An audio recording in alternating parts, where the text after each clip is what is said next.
Good morning, good afternoon, and good evening, everybody. Thank you for tuning into another Supatease video. And there is big news related to the AWC. First of all, we have that it has been announced registration is open for season 2. So if you want to sign up and compete with your pals, this is now the time to do it. And there is also some rumors that some pretty big things going on with the program potentially into the future for this year to discuss, as well as some massive roster changes that need to be put onto the table in today's video. And if you want to make sure you're staying up to date with news related to World of Warcraft, then make sure to smash that subscribe button.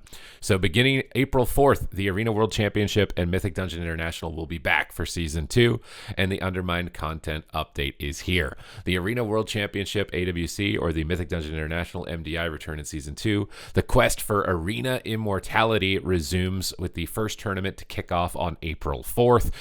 Meanwhile, Mythic Dungeon International will return with a full force season beginning with open registration time trials on April 16th, and you can sign up here. I'll have this post linked in the description down below if you're interested in signing up, because there are basically participation in-game rewards that you can get, like such as the Prized Champions prestigious banner. So if you want to get these limited edition style of rewards, you will have to sign up for these events, and you'll be able to get them. It's kind of very much akin to the first reward that I remember getting for like a tournament realm for World of Warcraft, which was the Vanquisher title that you could get on those realms. It was always really cool to have that as a memento of the moment, even if you don't really expect to actually be able to, beat any serious teams. It's always just a cool experience, as it is an open sign-up process.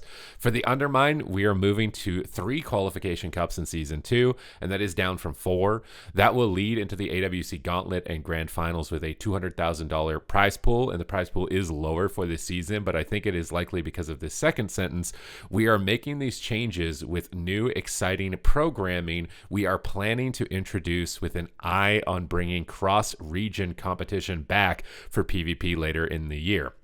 Obviously, this is still very vague, so this could mean a lot of things, and I've seen some players picking up as lands are back, but it could also mean an online competition as well, and I think this more on the details of that are likely going to be revealed in the future, but it's obvious that they realize there's huge value in, the global stage of competition for PvP, and obviously they're aware of the difficulties of things like ping and the challenges of online competition, so I can imagine that they are going to be working very hard to make that a possibility, but nothing has officially been confirmed in that regard. But if they've taken some of the prize money from this cup stage and allocated it over into here, I think a lot of players and the fans would really like to see that come to fruition, and will likely be a worthwhile sacrifice in that regard. So I do agree with the change to that and the reallocation of those resources moving into the future, because we all know, like, EU versus NA, that brings the most amount of hype that we can really see available in arena competition. Beginning today, teams in Europe and North America can sign up on Raider.io for the War Within Season 2 Cups, where they'll earn the new Prized Champions prestigious banner as they battle for their chance to advance to the Grand Finals. This banner will be exclusively available via the Arena World Championship program by registering for online cups.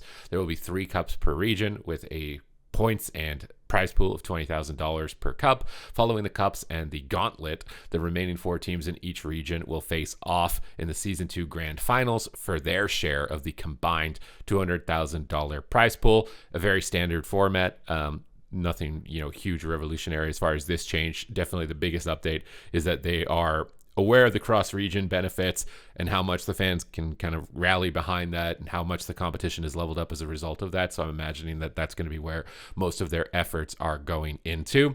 Now, with regards to rosters, though, there's 2 major shifts happening for Season 2. And the first one is Chanimal announcing his retirement, and his legacy goes back quite a ways, like over a decade at this point, when he won his first BlizzCon with Soda and Talbadar as that Warlock Shaman Druid composition in Mists of Pandaria, and he has been competing and owning since then. He's easily a Hall of Famer, a GOAT of the World of Warcraft AWC program, and he was currently playing for Echo. So with Chanimal stepping down, it raises the question of who is going to fill those shoes, who is going to be able to fill that void. Now, Echo is familiar with players retiring, as Meh did retire in previous seasons as well, and Lotar was the substitute at the time for him, but then Meh made a return. So now Chanimal is likely going into retirement. Who knows if that's going to be permanent or not, but he definitely has left sentiments that he wants to retire on top, a European and North American champion. I mean, how many more titles can you really get as the guy? So if he wants to move on and move into other avenues, as it's likely taking up a lot of his time, we fully respect that. We will miss his plays in the AWC, and I'm very curious to see who Echo decide to pick up. Are they going to look for the next best Warlock that they can find for their roster? Do they decide to just compete as a 3-player roster and maybe take more prize money to themselves? These are questions that remain unanswered for Europe, but it's definitely giving a lot of opportunities to either an individual player who may take that spot or possibly other teams in the competition, now that Chanimal is no longer going to be the gatekeeper of Europe in that region. So very interesting kind of story movements for Europe as a result, with Chanimal announcing his retirement. And the next big kind of playmaker decision or quasi-retirement at this point is actually in North America with Peekaboo and the move. So Absurge is streaming, and it was in his title that Peekaboo is not going to be competing with the team. I haven't seen 100% confirmation from Peekaboo as to whether or not this is actually happening or not, but it was on his stream title, and they were playing with Cerulean, who has been competing. He was a multiple champion of North American AWCs throughout the past. He was on the roster temporarily and then left to a different one, I believe, last season, and now he's back onto the roster as a substitute for Peekaboo, and those are going to be big shoes to fill, especially because it looked like they were practicing their tried and true Shadow Priest Rogue Restoration Shaman, and this seems like a big deal because Peekaboo has been competing as long as Chanimal, but him and his roster have not been able to get a major tournament win. They've been able to get a couple of cups, but not a major tournament win. And considering this year looks like it's going to be leveling up as far as elite status for the season, if you can win a cross-region event, it seems like this would be like the year to confirm, lock that in, get your win after over a decade of competition.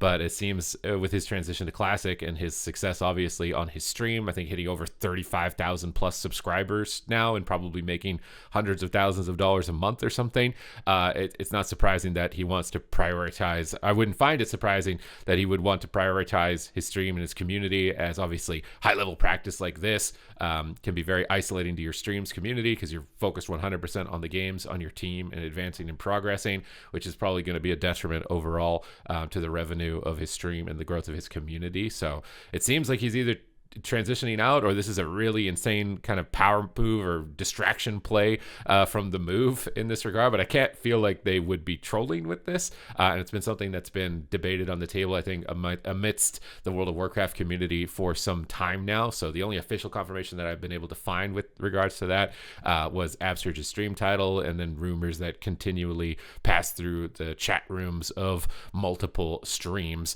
which means that the main rival for the return of Prev's team, being the move, taking a couple of games off of them and taking a cup off of them last season, now they're going to have to basically start over again and retrain Cerulean on that roster if they're going to be able to take down the return of the dynasty in North America. But obviously there are other competitors as well. It's a completely different meta, so I think a lot of new teams and even returning teams likely have a much better shot in the current season's meta, and we're still just under 2 weeks away from the first tournament even starting, and there may be even more PvP changes moving forward through that, and even possibly throughout the cups, as there have been occasionally in the past. So this is looking like a really competitive year for both North America and Europe, and I am very interested to see what they manage to piece together in regards to cross-region, because that is something that we've been missing for some time. We got a little bit of a taste and dabble in it everywhere, every now and then with online competition, but there's always the ping debate with it.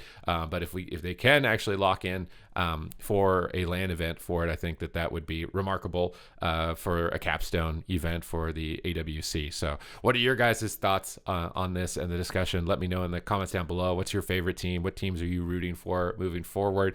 And other than that, thank you guys very much for tuning into the video, and I will see you in the next one.